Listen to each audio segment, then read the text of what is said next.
Graça, paz e alegria. A porção de hoje, recomendada para a leitura da Bíblia em um ano no plano sequencial, é do Salmo 71 ao Salmo 73. O salmista, quer seja novo, seja ancião, apresenta sua confiança no Senhor. Até o lamento diante de algumas situações ruins que ele enfrenta e nota, revela sim a sua confiança. Nada, então, faz a sua fé ser abalada. Antes, ele coloca diante do Senhor a certeza de que o Senhor já agiu e espera, mais uma vez, que o Senhor venha a agir diante daquela situação que está incomodando ele. Ele não nega os problemas pelos quais está passando. Ele revela a confiança no Senhor para a solução. Ele não tenta desconversar ou falar de outras coisas. Ele diz, não, está estranho, está ruim, está me incomodando, mas eu creio que o Senhor vai cuidar de tudo. Que nós sejamos assim, confiantes, crendo na ação do Senhor de fato, reconhecendo quando Ele age e declarando os nossos louvores, porque reconhecemos a ação do Senhor. Anunciemos os feitos do Senhor. O salmista sempre mostra claramente a sua confiança de que o Senhor cuidará de todas as coisas.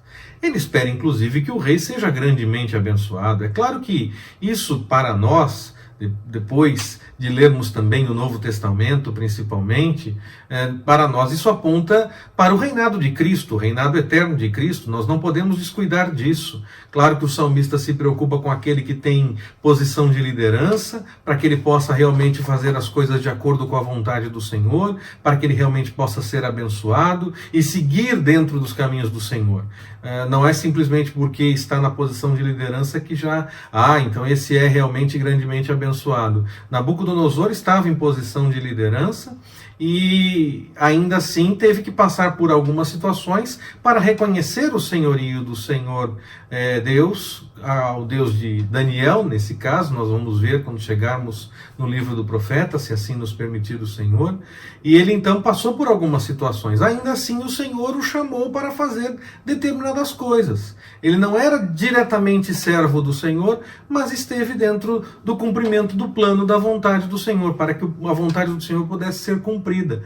Não é necessariamente que toda a liderança vai ser serva vai ser servo do Senhor e vai buscar aquilo que o Senhor realmente quer. Mas aquele que está em posição de destaque, em posição de liderança, no mínimo cumpre algum tipo de plano da parte do Senhor para que algo seja executado, para que o nome do Senhor, sim, seja glorificado e exaltado. Agora, nós, quando vemos essa questão de reinados e tudo mais, nós também pensamos na questão do nosso Senhor Jesus Cristo reinando eternamente. Essa confiança clara na manifestação do Senhor leva o salmista a declarar claramente, mais uma vez, a sua certeza. O cuidado do Senhor é real e o rei será sempre alguém com grande amor e cuidado pelo povo. Principalmente quando nós pensamos, como eu falei, a respeito do rei Jesus. Muitos salmos mostram a crise que quem segue contrário ao caminho do Senhor, fazendo coisas erradas, consegue algumas coisas. E o servo, por pouco, quase não se rende a essa mesma situação. Quase que se rende ao erro, tentando ter alguns benefícios aparentes dessa situação. A comparação entre as situações, ele tem, então, eu também quero. Nós temos que tomar cuidado com isso, porque quando o salmista apresenta isso, ele por pouco não vacila na sua fé. Muitas vezes nós vemos sim situações dessa forma, nós temos a impressão de que quem faz as coisas erradas consegue se dar bem, e que nós, quando estamos buscando e tentando fazer as coisas de acordo com a vontade do Senhor, passamos por algumas dificuldades em alguns momentos. Parece que a impunidade não é uma realidade apenas no que diz respeito ao cumprimento das leis na sociedade, mas parece que também se apresenta de certa forma, até mesmo em situações que envolvem a religiosidade e o nosso compromisso com Deus. Onde pessoas que não se preocupam com isso, não se preocupam em buscar a vontade do Senhor, conseguem seguir com suas vidas de forma tranquila. E quem se preocupa parece ter um caminho mais difícil. É a observação principalmente que salta das explicações de Jó, onde ele chega à conclusão de que não é simplesmente o caminho do ímpio ruim, porque ele vai só ter problemas, e nem é simplesmente bom o caminho do justo, porque vai ter tudo em ordem. Mas isso é alterado na confiança no Senhor. Aí sim, o caminho daquele que está com o Senhor, ainda que passe por dificuldades, é um caminho bom. E aquele que não está com o Senhor, ainda que esteja em aparente facilidade, vai ter problemas no determinado momento, no mínimo para a eternidade.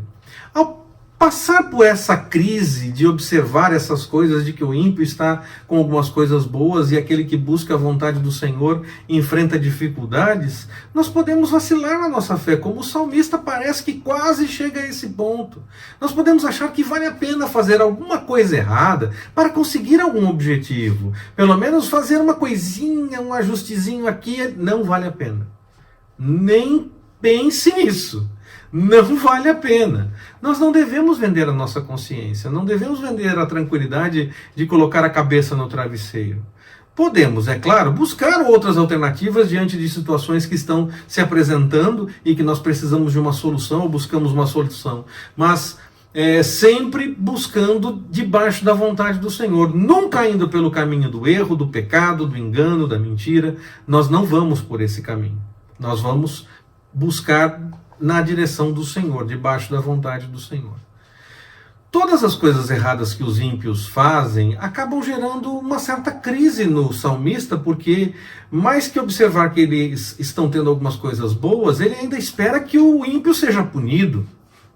No entanto, a confiança no Senhor passa por saber esperar também.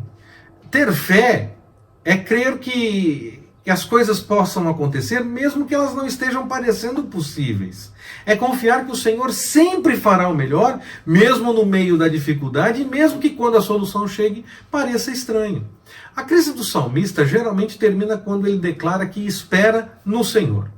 Não tem a confiança em situações que possam acontecer para melhorar ou até em pessoas que possam fazer alguma coisa para ajudar. Ainda que as situações melhorem, ele crê que será o Senhor agindo. E ainda que outras pessoas ajudem, ele crê que o Senhor usou aquelas pessoas que disseram sim ao chamado do Senhor para ajudar.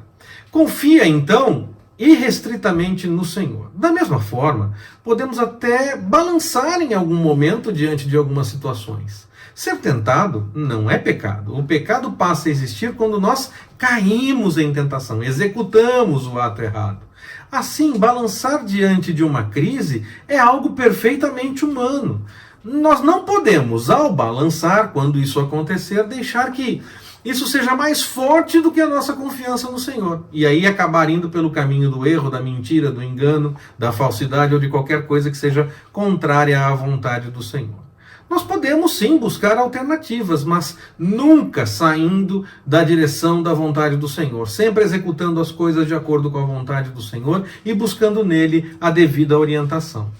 E assim nós teremos experiências muito mais fortes que vão nos permitir força ao notar as coisas acontecendo, para que possamos seguir em frente mesmo no meio de uma dificuldade. Pois nós saberemos em quem nós temos crido, saberemos lembrar de tudo que o Senhor já fez e vamos crer que o Senhor pode fazer mais uma vez, que Ele já está agindo mesmo no meio da dificuldade. E saberemos então esperar sempre pelo melhor do Senhor, que não acontece no nosso tempo, mas no tempo dele. Que o Senhor nos abençoe. Forte abraço, até mais, permitindo o Senhor.